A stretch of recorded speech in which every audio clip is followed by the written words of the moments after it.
I've got 8 random questions. You give me 3 numbers, and then I ask you whatever question it correlates to. Ooh, okay.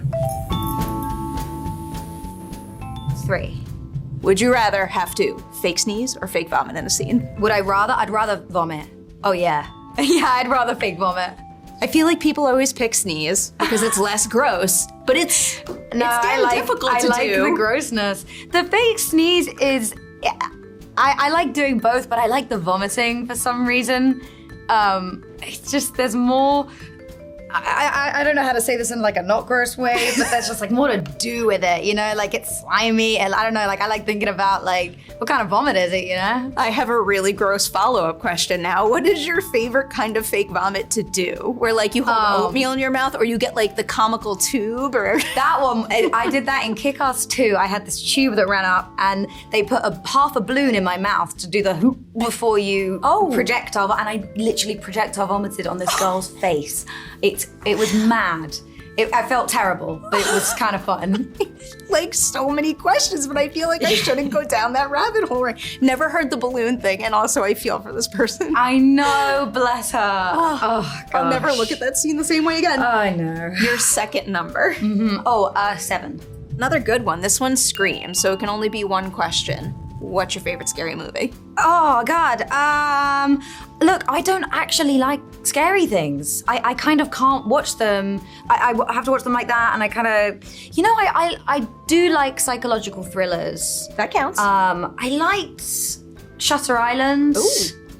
Or I love Black Mirror. I like sort of something that makes you think, and it's psychological or political or something like that, and it's scary because it's kind of real. It could maybe happen. Like Fallout, maybe. Counts. Yeah. What is the first scary movie you remember watching that kept you up at night? I was invited to a sleepover when I was about 10, and they put on The Shining. And that actually might be the reason I can't watch scary movies, because I was so scared. And I know, I was trying to be cool in front of my cool girlfriends. And I was like, yeah, I've watched scary movies all the time. And then I like cry my eyes out and have to go to bed early, which involved me not sleeping for the entire night. It's not a movie for a 10-year. I always tell everybody, nobody ask me what's appropriate for your child because I will push movies on them way too early. But I do know that The Shining is not for a 10-year-old. Not The Shining. Stay away from The Shining. All right, you have one more number. What is I'll do number last? 1. I'll go back. All right, number 1 is an acting question. I love this question. This is favorite, least favorite. I want to know your single favorite part of the acting process, like rehearsing, seeing a set. But then I also want to know not necessarily your least favorite, but a part of the process where you see room to grow for yourself and you're excited to tackle it. Good questions. I would say my favorite part is my favorite part. This is such a like pretentious actory answer, but it's when you are kind of struggling with a scene or a moment or a line and it's just not feeling right, and then you get it. And it could be like mid-take and your inner voice goes, oh, and it all clicks and comes together and you just find this flow. And it's kind of like that feeling of when you're a kid and you're playing like dress up or make believe, or you maybe have an imaginary friend and you just lose yourself in that. You know, it's kind of how I imagine like musicians when they are playing and they lose themselves. And it doesn't happen as much as I would like. You know, a lot of actors, like, you know, they lose themselves all the time. I have to work really hard to lose myself. You think that of other people. I bet you anything they struggle with the same thing. Maybe everyone's gatekeeping. It's actually really hard. My least favorite part is,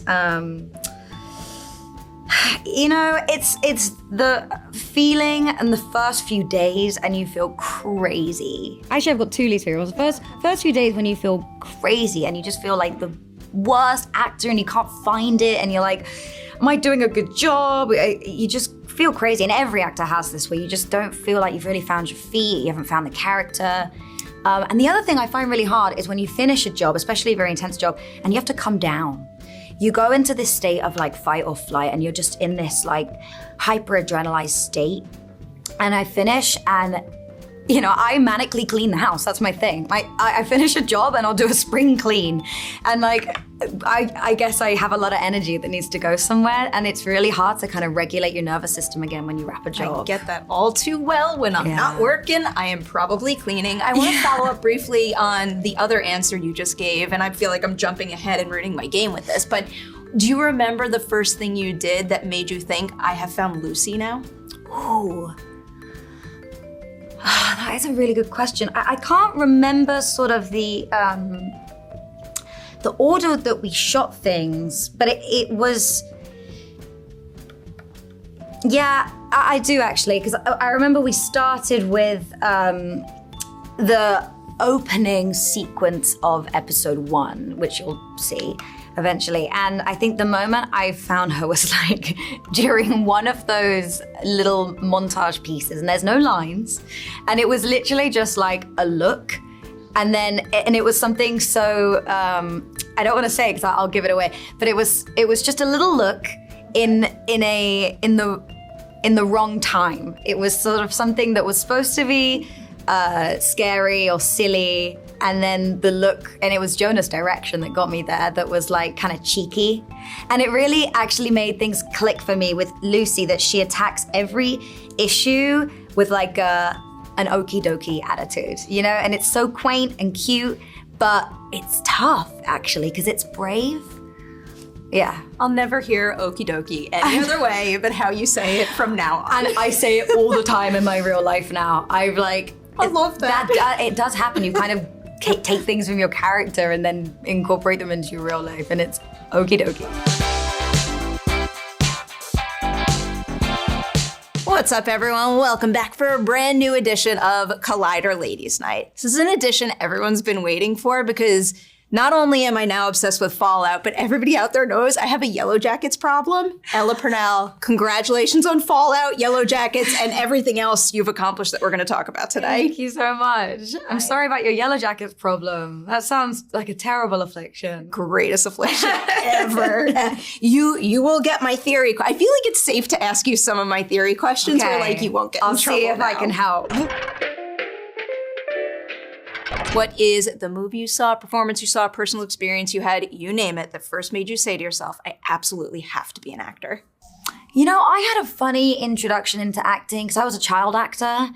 And so my first job, I was 8 years old, and I did a commercial for a candy called Toffee, which is delicious, by the way, and everyone should have it. So I don't think I really knew I wanted to be an actor. It certainly wasn't. This might sound terrible, but it wasn't a dream of mine. It was more sort of like a curiosity. And I loved watching movies growing up. I watched Spy Kids and just thought they were the coolest. And actually, you know, I was talking earlier about playing games when you're a kid, and me and my best friend from childhood, we would pretend to be spies. And I was the girly girl, and she was the tomboy, and we had all these gadgets, invisible gadgets, make-believe gadgets. And I think maybe that might have been inspired by Spy Kids. And I think in that moment where you lose yourself as a kid, maybe the ideas started to form of like, wait, I could do this for a job.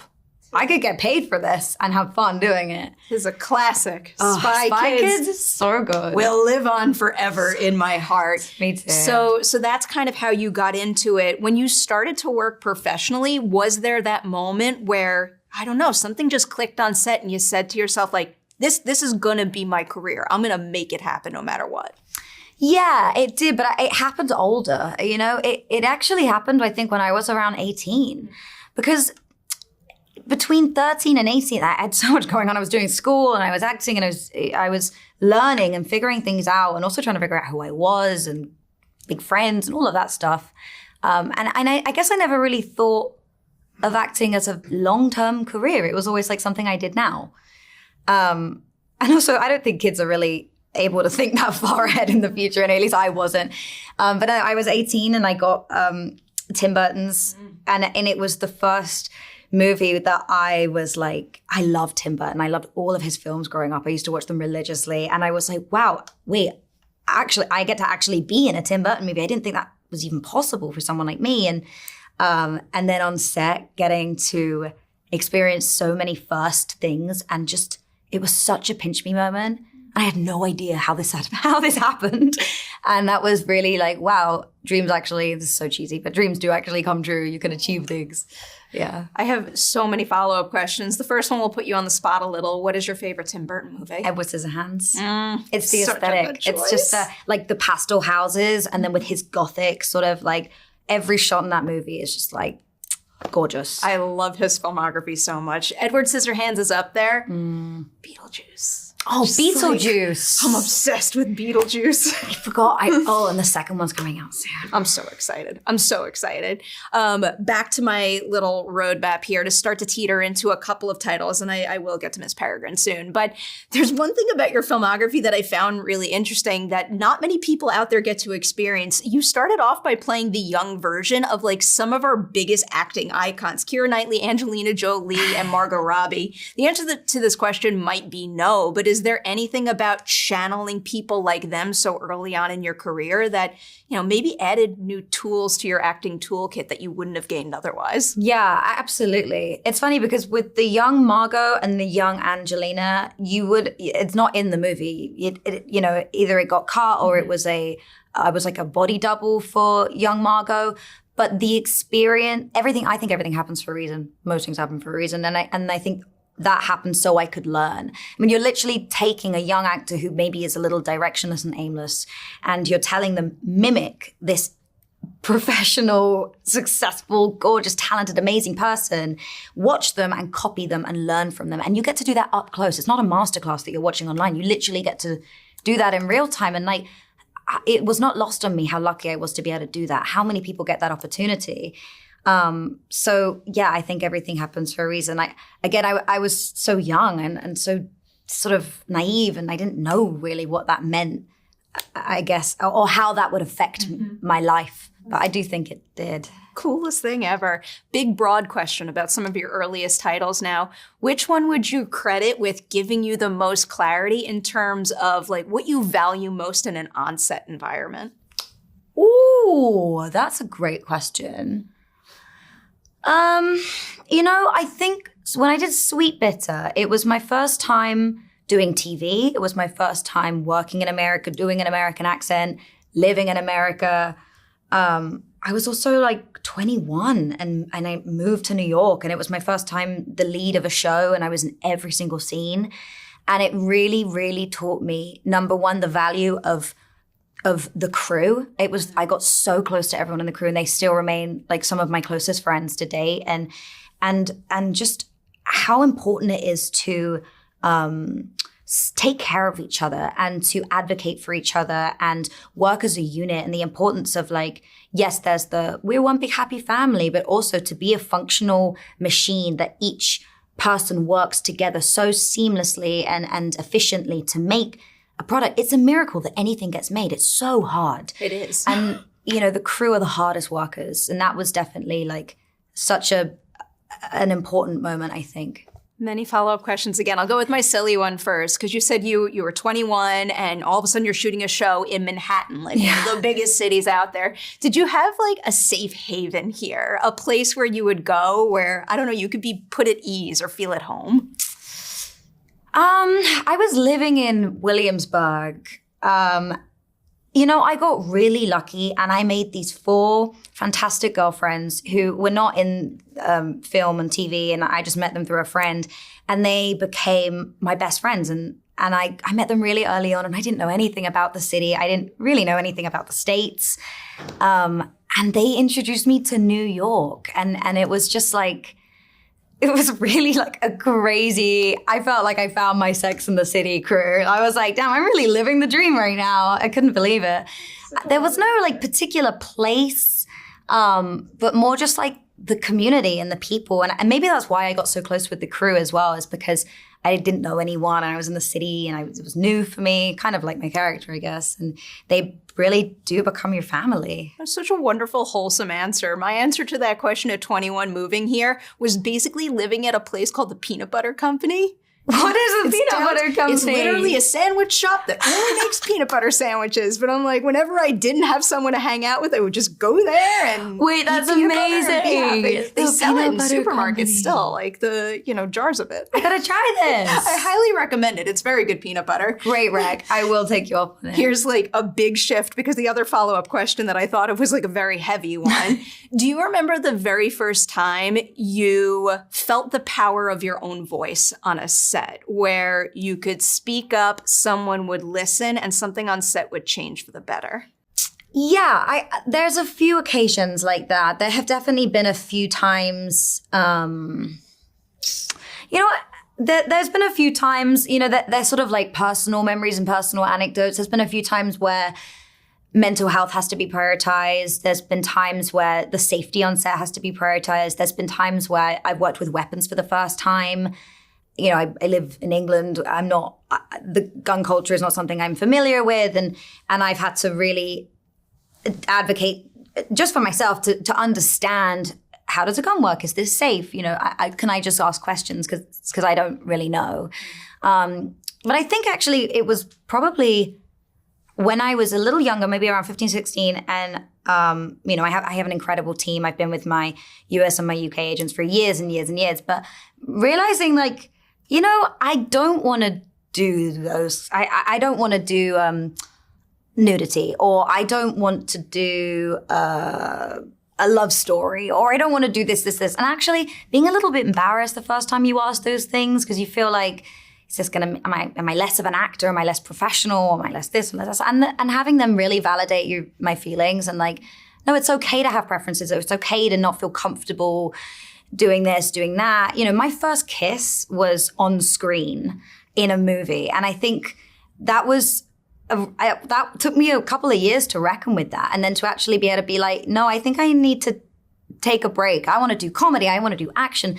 And then have someone actually value that opinion and that preference is really, really empowering and important for a child actor to have that validation, I think. I'm so happy that you had a team like that at your back. I feel like one of the things that's most difficult to learn in this business is that it's okay to say no sometimes, especially early on in a career where it's like, if you don't say no, will you ever get those opportunities again? But sometimes no is the only answer. That is exactly it. I think you nailed it. The fear, the scarcity mindset of an actor, really anyone who's self-employed, crew as well. I talk about this all the time with them, but it's you got to just keep working because you never know when you're going to get your next job. And what if I never work again? If I start saying no to things, I'm not going to get hired anymore. And that's terrifying. And it's really hard to know your worth and say, actually, no, I don't want to do that job because I want to do this instead. And I don't know. It's hard for anyone that's self-employed. It's hard for women.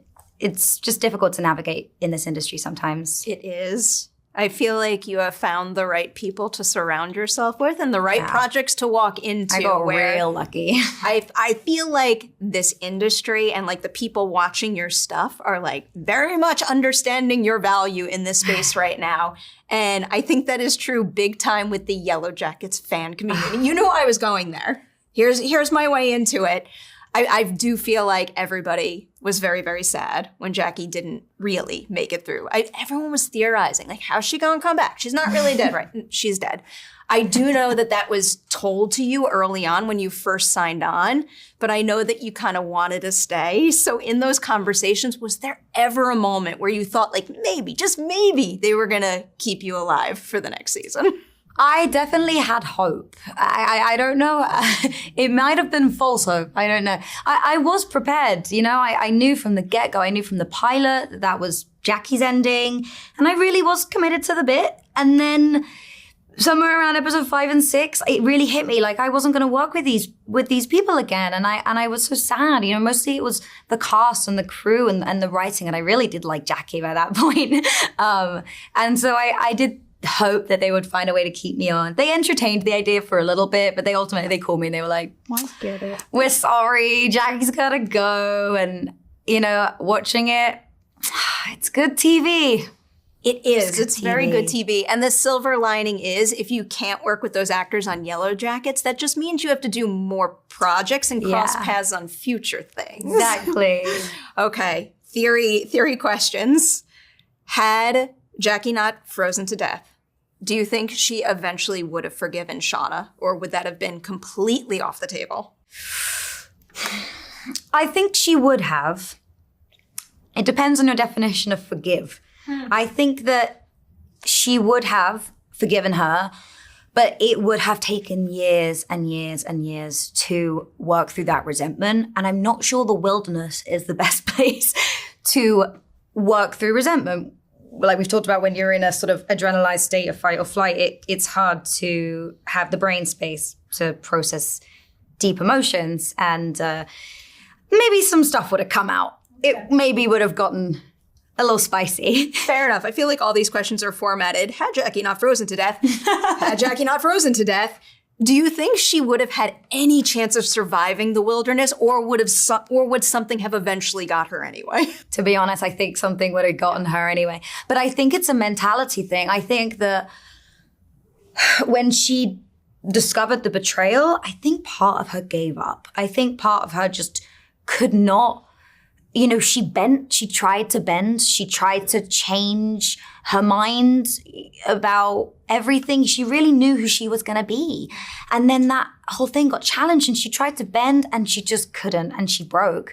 And I think so part of her just gave up, and I think something else would have got her. Yeah, probably. Because you just emphasized that she really knew who she wanted to be. What if she did survive and got out? How might her adult life look different than what she had originally envisioned?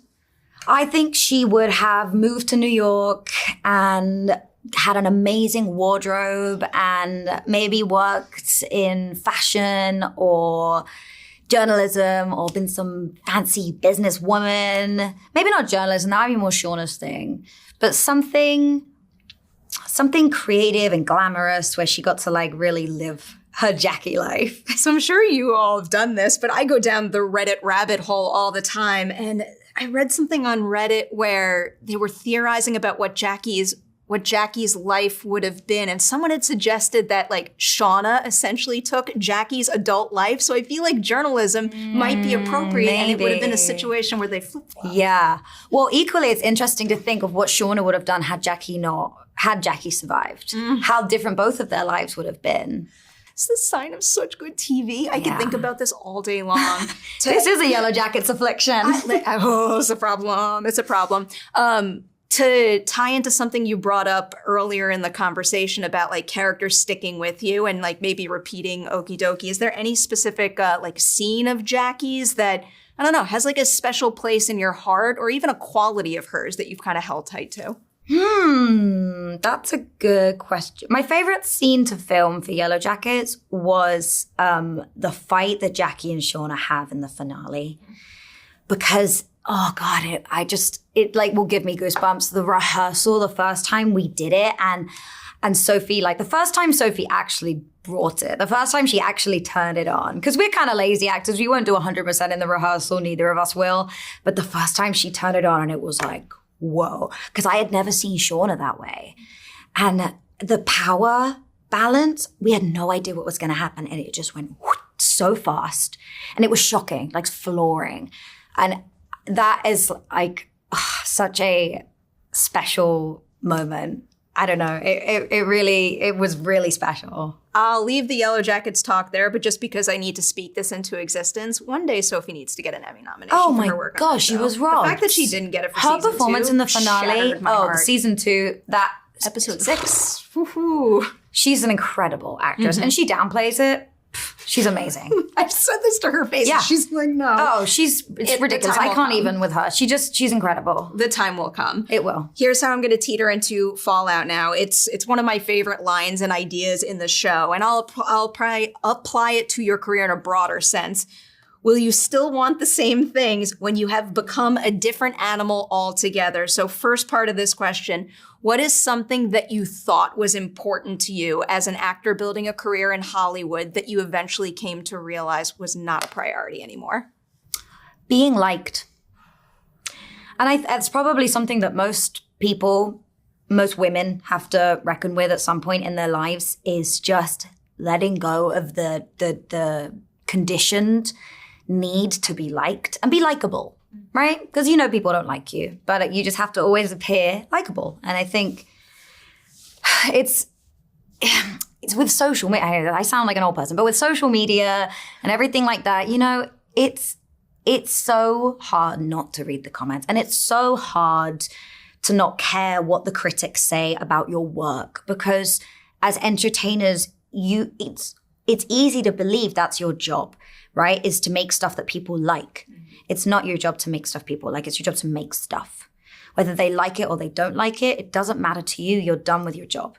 And it's freeing, actually, to come to that conclusion. And maybe Yellowjackets in a way helped with that, because it was my first time playing a character that I honestly thought wasn't likable and people wouldn't like. And I had a real fear, like, is anyone going to care when Jackie dies? Because she's such a piece of work sometimes.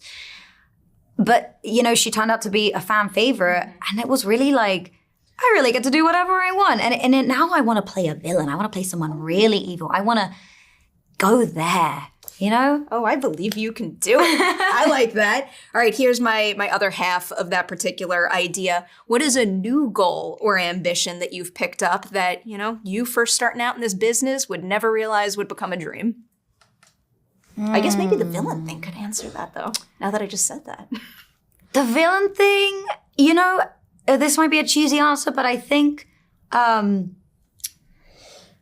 redefining contentment. I was asked the other day, do you feel like you've made it? And it was a really thought-provoking question, because I don't, what is it? Made what? Mm. And I think it's a personal definition of, some people might believe that that's winning an Oscar. Everybody has different goals. I think for me, my life has been so crazy and there's been a lack of stability. It's like this all the time. And you have to redefine what contentment, happiness looks like for you. And I think when I was younger, I thought of that as career success. And now I think of it as balance. Of course, I want to be successful. But successful to me isn't being rich or famous or having awards. It's doing work that I feel proud of and doing work that challenges me. And if I can find a way to do that and balance it with having a family and friends and richness in my life that isn't just my work, that's contentment. It's really hard. I'll let you know when I figured it out. Yeah, really. And I feel like it's something that, like, you think you figure it out and there's still more learning to go with that. Yeah, I think I'm learning that I'm always learning, and it's going to continue to evolve. And maybe my definition will change. Maybe in a year I'll just be vying for an Oscar and it's all I'm going to care about. When you come back on Ladies Night, we'll revisit this question and we'll pave the way. Let's do that. All right, so digging into Lucy now, this is one of my favorite character questions to ask. When you first signed on for Fallout, what quality of hers were you most looking forward to playing? But then can you also tell me a quality you found along the way that wound up being more creatively fulfilling than you could have imagined? Yeah. Oh, God, these questions are so good. The thing I was excited for was the comedy. I haven't done any comedy stuff, I think, in my career. And she's naturally funny. And I was nervous because trying to be funny, you're never funny. It's hard to sort of force it. I guess Jackie had some comedic moments, but none of that was intentional. It was all in the editing, I promise. So with this, it was more about actually just doing less and letting the writing speak for itself. So much of it is editing and music and the tone and all the stuff you're not seeing that's happening behind you, off camera, all of that. So I was really excited to do that. And I guess one of the things I found along the way was don't try to be funny. Actually, then it just feels forced and it wouldn't work. And the scene got strangled because you're kind of waiting for the punchline. You know, you're giving it too much. You're patronizing the audience. And I think I found, like, just pull it back and just stick to her four cornerstones, stick to playing an authentic character and it will write itself. The scene will play itself, the show. Take a character that has lived underground her entire life. She has really no trauma or suffering, or hardship. It's not the way that people who have lived on the wasteland have experienced. And you put her in this irradiated, bonkers, satirical, comedic, dark, devastating wasteland.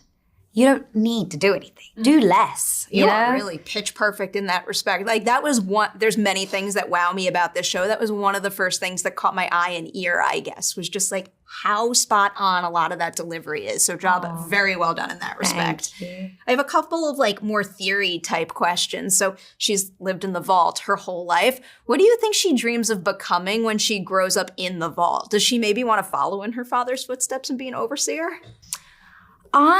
Maybe, that's a good question. Yeah, I actually don't. I think she would have made a fantastic overseer, but I do think I don't think she dared to dream because of the burden of obligation.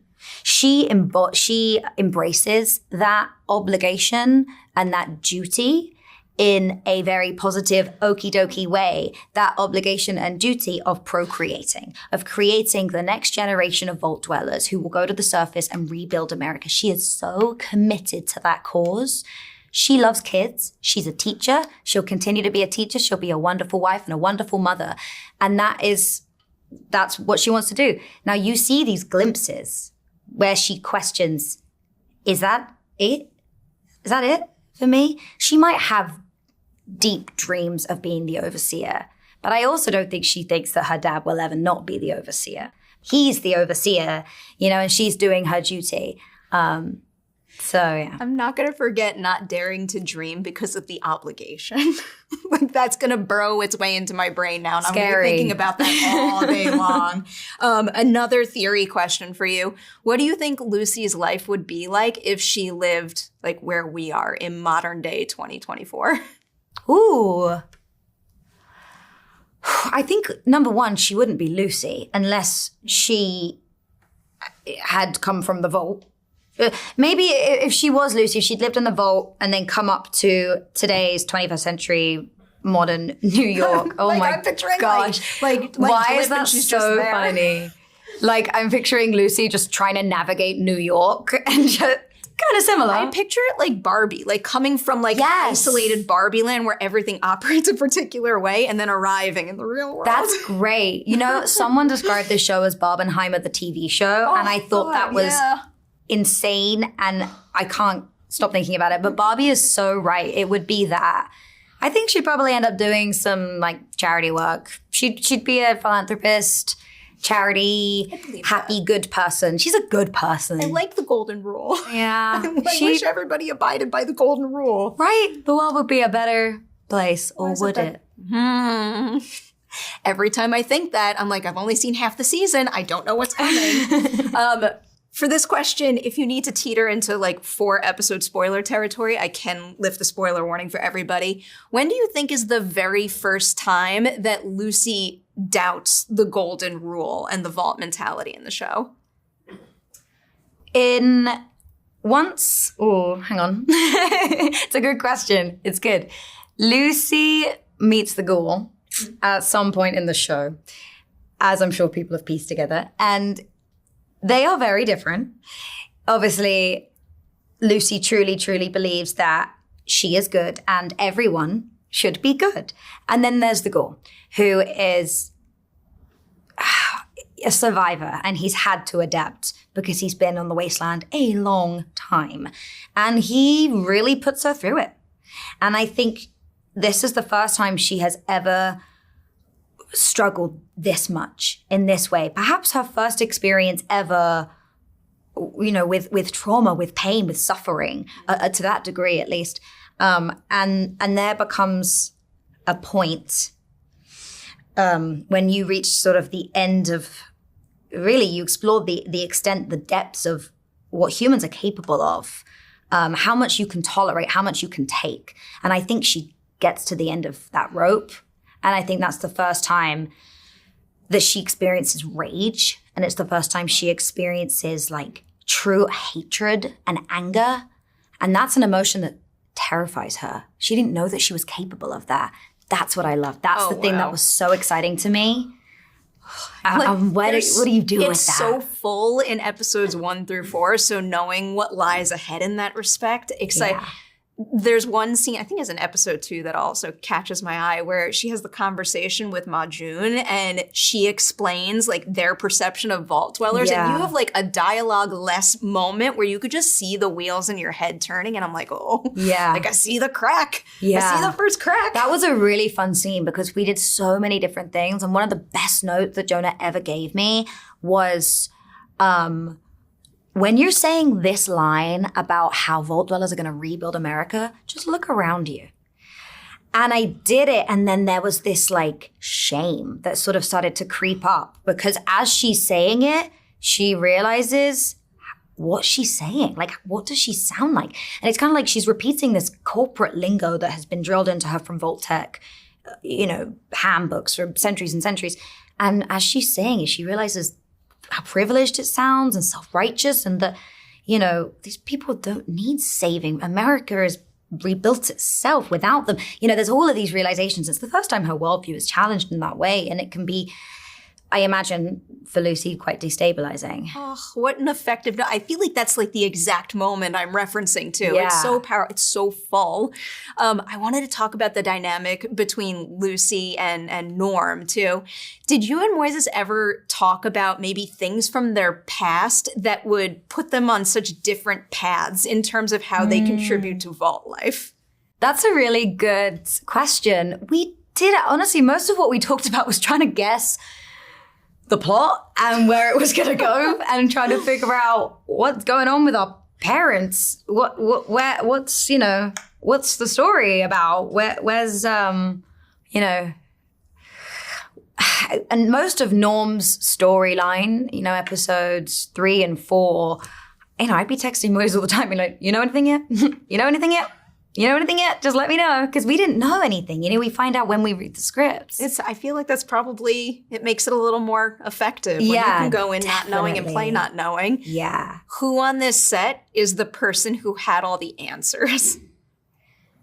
Geneva and Graham had all the answers, the writers, but they wouldn't share them. Yeah. They wouldn't share the answers. They would sometimes, you know what's really funny? Sometimes they would come to set during like a big scene or a big moment and they would pull certain people aside and then talk to them in the corner, kind of like with hushed tones. And you knew they were like revealing some plot points and you'd just be like trying to listen in. And then they'd come back and like, you know, the cast member would sit down like all knowing. They'd look at you and you'd be like, tell me, what did they say? And they're like sworn to secrecy and they could never tell you. And it's like, that's part of the fun. It's so fun not knowing. I like surprises. I tried to spoil them, but I do like surprises. Yeah, I don't blame you. I'm obsessed with like lore and backstory. I don't know if you do this kind of work, but is there any specific thing about Lucy's past that like you developed on your own? We don't necessarily see or hear about it in the finished show, but we can maybe feel it informing your performances and the choices she makes along the way. Good question. I love research. It's probably my second favorite thing. When you asked me that question earlier, I was going to say research. I will make playlists. I will imagine, you know, what they like to wear, what kind of perfume they would wear, you know, all of these, you know, annoying, pretentious actory things, but I kind of love them, even if they're completely useless. I guess that was playing the game for me. Jonah and Geneva and Graham, they all told me you don't have to play the game. You really don't need to. It's not, you know, mandatory by any means. And I did anyway because I wanted to feel the full weight of what all of this meant. I wanted to feel the gravitas of that moment when I first tried on the vault suit and knowing like how special this was and what a big deal, what an honor it was to be able to do that. And I think one of the examples I can give is one of the themes of the game is choices. You know, the choices that you make change your character's trajectory. And leveling up weapons is another big thing. And so there's this moment where Lucy, the pacifist, who only ever uses a trank gun, is given the decision, is she going to level up her weapon? And it wasn't really a big scripted beat. It wasn't a big scripted moment. But for me, the context of knowing this is something from the game that could be a really big deal allowed like just a little extra second of thought, a little extra second of hesitation, of like temptation. You know, what does this choice, how is this choice right here going to affect my future? Who knows if it's going to make a better performance or not, but it sure is fun. Oh, I love that. I feel like you can see and feel thought like that behind a performance. And I see that kind of stuff radiating off the screen from like every department in this show. Good. I have to wind down with you. I'm ending with my new favorite question. I always have to warn people, nobody likes this question, but I think it's an important thing to talk about because in this business, we give awards to each other and that's super cool. Nobody says good job to themselves nearly enough. Aww. I want you to tell me something you do in Fallout that you'll be able to look back on and say, I am so proud of what I did there. Oh, that's such a lovely thing. How nice is that? I'm proud of my stunt work because I am a clumsy, uncoordinated, not fit person, or I was. And, you know, I did break a few props, but I didn't hurt anyone and I didn't hurt myself. and I stretched and I warmed up and I got fit and I quit smoking, and you know, it's not something I ever thought I could do. So I'm proud. So much to be proud of right there. That was so nice. I'm going to say thank you for your time. Thank you for joining me for Ladies' Night. Congratulations on everything you've accomplished on Fallout and everything coming your way in the future. The Ladies' Night door is open to you whenever you want to return. Aw, thank you so much. And thank you for the thoughtful questions. It's been such a great conversation.